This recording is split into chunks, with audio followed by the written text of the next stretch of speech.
Hola amigos de Tecnópatas, estamos en una nueva entrevista, esta vez con Evangelina Pichitelo.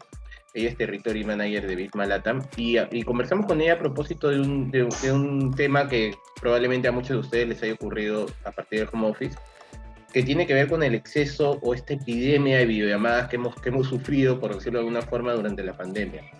Evangelina, cuéntanos un poco más sobre esta situación. Bueno, en realidad te escuchaba que hablabas de de la epidemia. Para mí es otra epidemia. Te decía un poco que el exceso de las videollamadas con la actual pandemia es como que ha obligado a las organizaciones a adaptarse, ¿no? A adaptarse de una forma más que rápida. Y el teletrabajo es como que surgió como alternativa válida para continuar con lo que es el business usual, donde muchas empresas no estábamos acostumbradas a esta modalidad y lo que se tuvo que hacer es capacitar a todos los colaboradores en forma remota para subirse a toda esta nueva realidad que obligaba a hacer las cosas de otra manera, que uno no estaba acostumbrado.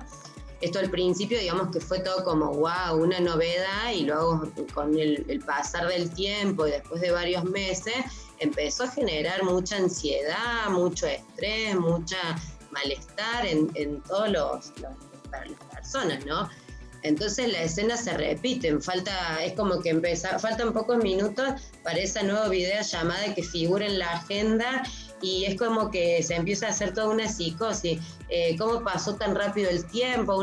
Yo veía que en mi caso yo estoy acostumbrada a lo que es el trabajo remoto, porque en sí yo trabajo ya en esa modalidad, pero empecé a ver que varias cosas que uno termina en el resto de la gente, empecé a notar más este boom, digamos, o esta epidemia, que le digo yo, de las videollamadas.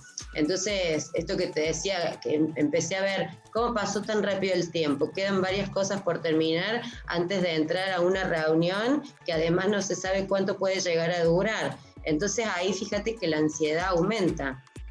Uno se peina, se ordena el lugar, terminamos de almorzar o de tomar un café, y bueno, ni te digo en el caso de tener hijos, también hay una alta probabilidad de que se despierten y que no paren de interrumpir en las conversaciones. Es como que todo un caos, ¿no? Por eso lo que yo digo de la pandemia. Después sumarse a esos encuentros puede ser estresante, que yo te decía un poco la ansiedad y el estrés. Porque yo veo que más si son si estas videollamadas son varias, más de una en la semana, o si son varias por semana o una detrás de la otra, entonces eso te genera un estrés. Pero Sí, justo te quería hacer una pregunta, ¿no? Sí. Bien concreta sobre este tema. Bueno, en mi caso yo he trabajado mucho tiempo también de manera remota, digamos que te adaptas un poco al contexto, ¿no?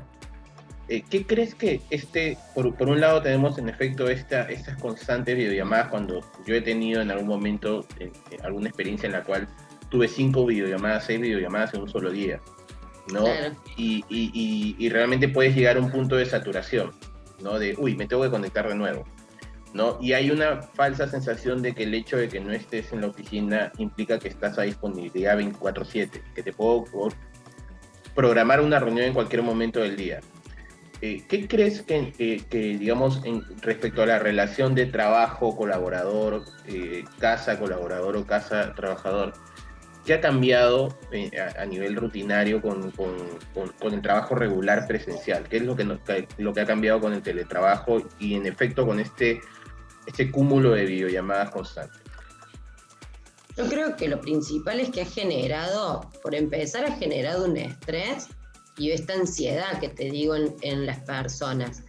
Después, o sea, de cambiar, yo creo que siempre que una persona tenga claves bien puntuales y estrictas para manejar esta situación, ahí vas a notar, digamos, una productividad, te puedo decir una buena productividad. Nosotros desde Visma planteamos algunas de estas claves que te menciono para que se pueda manejar mejor esta situación, basados en tendencias que se están poniendo en prácticas en distintos lugares del mundo, ¿no? Que un poco sirvió para aliviar esto del desgaste físico, el psicológico, el emocional que nos generan estas videoconferencias y de manera de procurar el bienestar de los miembros del equipo. Entonces es necesario que los colaboradores y los líderes puedan tomar algunos recaudos, como te decía. No sé, por decirte, hacer un registro de decir, bueno, anoto cuántas videollamadas tengo en la semana, cuánto tiempo me demandó cada una, y qué es lo que me incomoda de ello, si es estar frente a la cámara y si son seguidas o largas, si no contribuyen en avanzar con el trabajo. También incluir en las reuniones virtuales sociales, si son, porque de repente, mira, a mí me pasó que yo trabajo en forma remota, pero de golpe me vi con la agenda completa. Y yo decía, pero es como si yo trabajo lo mismo, o sea, ¿por qué me cambio? Pero a eso se le sumó los saludos de cumpleaños, el after office. Entonces empezar a ver también esas reuniones virtuales sociales, de incluirlas dentro de todo esto, de toda la carga que te vengo diciendo de las videollamadas ya de por sí que uno tiene. Entonces el objetivo, ¿cuál es? Identificar cuál es nuestra reacción ante esas videollamadas en general, qué generan en nosotros y principalmente si existe la alternativa de otras vías de comunicación para que podrían funcionar mejor. No sé, el chat con el after office, o bueno, distintas formas, ¿viste? Como para organizar. Hablando un poco del tema del chat, por ejemplo. Sí. También había una tendencia en los últimos años a sobreutilizar los servicios de mensajería instantánea, ¿no? Sí. Que digamos hace un preámbulo a esta epidemia de videollamadas. Entonces, antes de la epidemia de videollamadas y de la pandemia, tuvimos una epidemia de mensajes de WhatsApp, de grupos de WhatsApp, de grupos con clientes. Yo me dedico al marketing digital, aparte de esto, ¿no? Uh-huh. Entonces, un tema que he notado es que a veces cuando le das el acceso al cliente a través de un grupo de WhatsApp al resto de tu equipo, de alguna manera también le estás abriendo la puerta para que, oye, antes te mandaba un correo, ¿no? O te pegaba una llamada y te decía, oye, necesitamos esto, ¿no? Lo podemos manejar ahora. Ahora no, ahora es un WhatsApp que puede llegar 10 de la noche, 11 de la noche, y que de alguna manera, al menos con los equipos con los que he trabajado, les genera un estrés adicional porque es como que no te puedes terminar desconectando del todo. Claro. ¿No? Entonces, respecto a eso, ustedes, que entiendo que Visma se dedica específicamente al tema del manejo de recursos humanos para lograr mayor eficiencia. ¿Qué alternativas podrían plantear o cuáles serían sus recomendaciones con respecto a...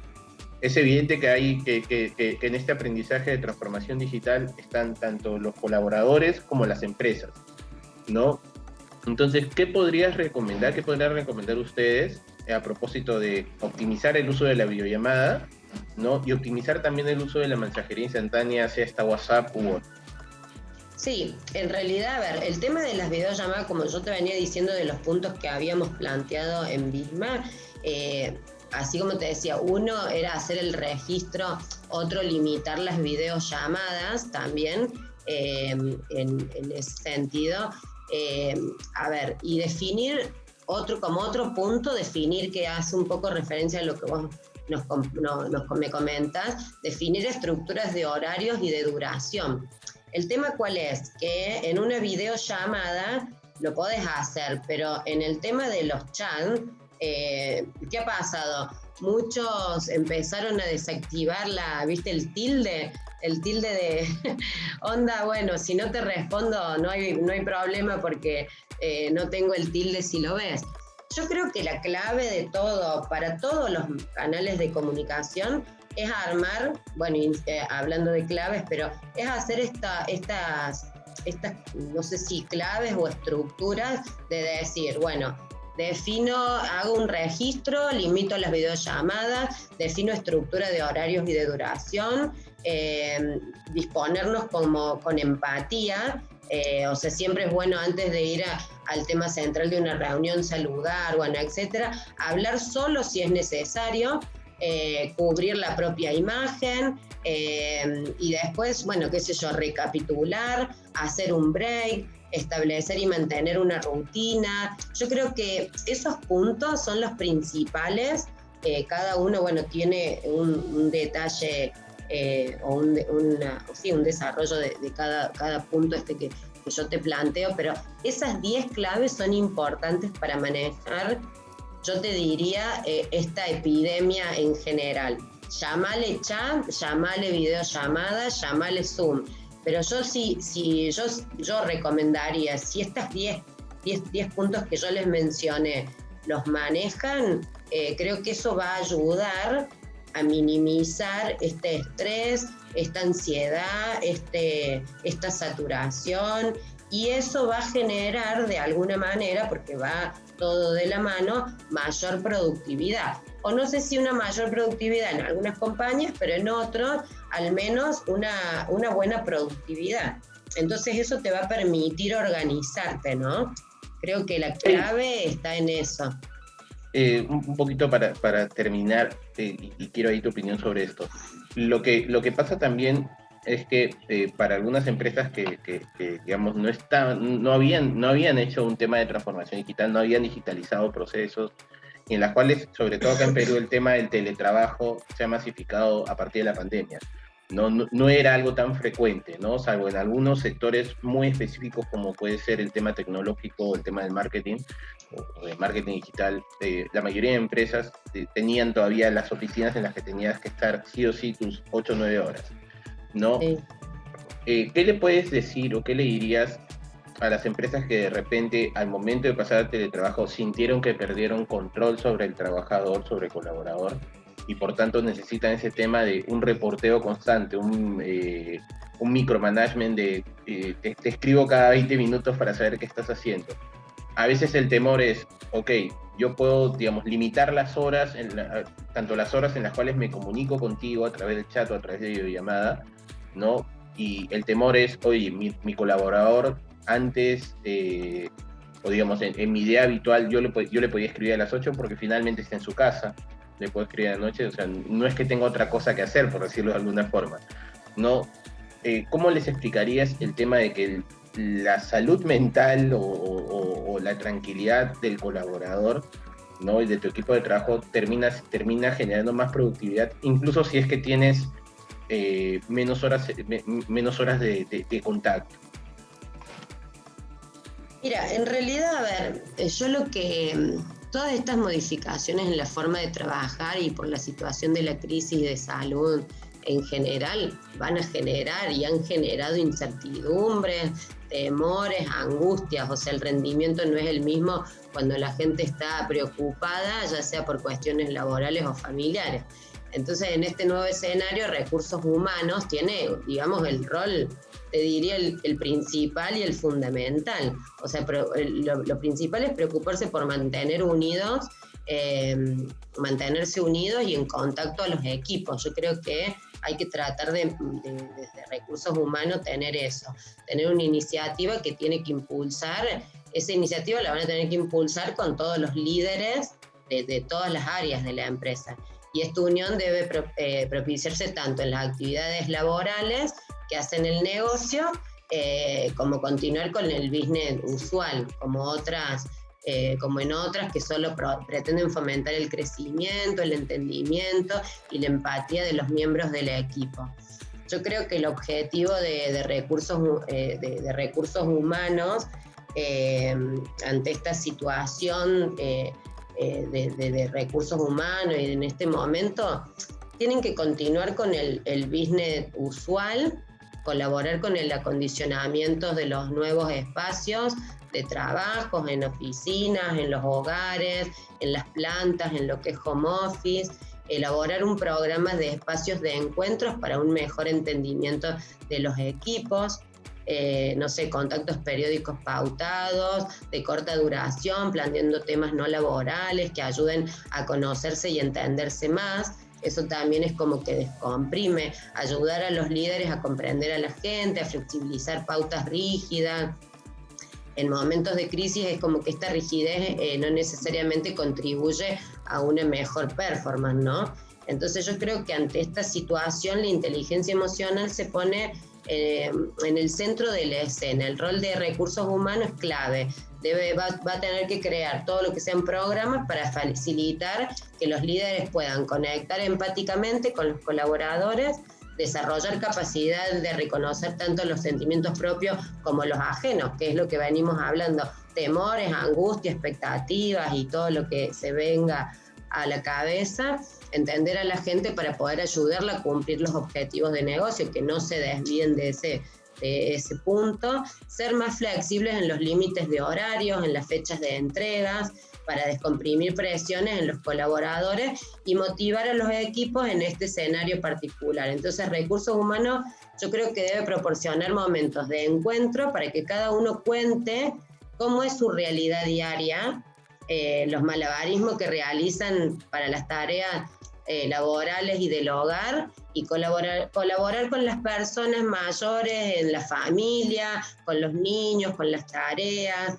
Hay formas muy fáciles de acercarse al otro sin invadirlo, ¿no? Entonces, nada, yo creo que pasa un poco por estar acompañándolos desde ese lado.